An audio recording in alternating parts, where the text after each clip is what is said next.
సాధారణంగా ఏ శివాలయానికి వెళ్ళినా ఆ పరమేశ్వరుడు మనకు పవిత్ర లింగాకారంలోనే దర్శనమిస్తారు. కానీ ఆ ఆదియోగి లింగ రూపంలో కాకుండా నిలువెత్తు మానవ రూపంలో సిద్ధయోగిగా దర్శనమిచ్చే అత్యంత అరుదైన దివ్యక్షేత్రం ఒకటుంది. అదే శ్రీ సత్యసాయి జిల్లా మడకసిర సమీపంలోని అమరాపురం మండలం హేమావతి గ్రామంలో వెలిసిన శ్రీ సిద్ధేశ్వర స్వామి ఆలయం.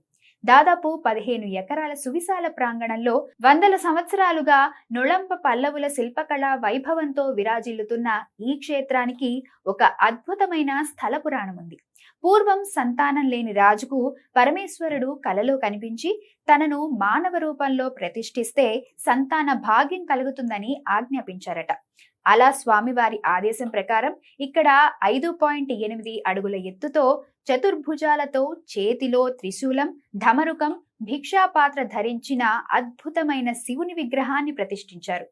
ఈ ఆలయంలో ప్రధాన మూర్తితో పాటు డొల్లేశ్వర, సోమేశ్వర, మల్లేశ్వర, విరూపాక్షేశ్వర అనే మరో 4 శివలింగాలు ఉన్నాయి. అందుకే దీనిని పంచలింగ క్షేత్రం అంటారు. విశేషం ఏమిటంటే ఈ 4 లింగాలకు బ్రహ్మదేవుడే యజ్ఞోపవీతాన్ని అలంకరించారని నమ్మే బ్రహ్మసూత్రం ఉండటం ప్రపంచంలోనే మరెక్కడా లేని అరుదైన ఆధ్యాత్మిక అద్భుతం.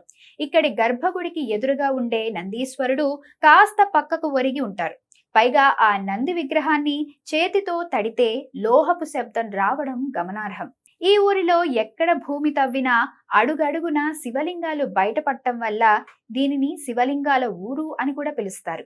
చైత్ర, వైశాఖ మాసాల్లో సూర్యకిరణాలు నేరుగా స్వామివారి శిరస్సును తాకే అద్భుత సూర్యాభిషేకాన్ని చూడటానికి 2 తెలుగు రాష్ట్రాలతో పాటు కర్ణాటక నుండి కూడా భక్తులు భారీగా తరలివస్తారు.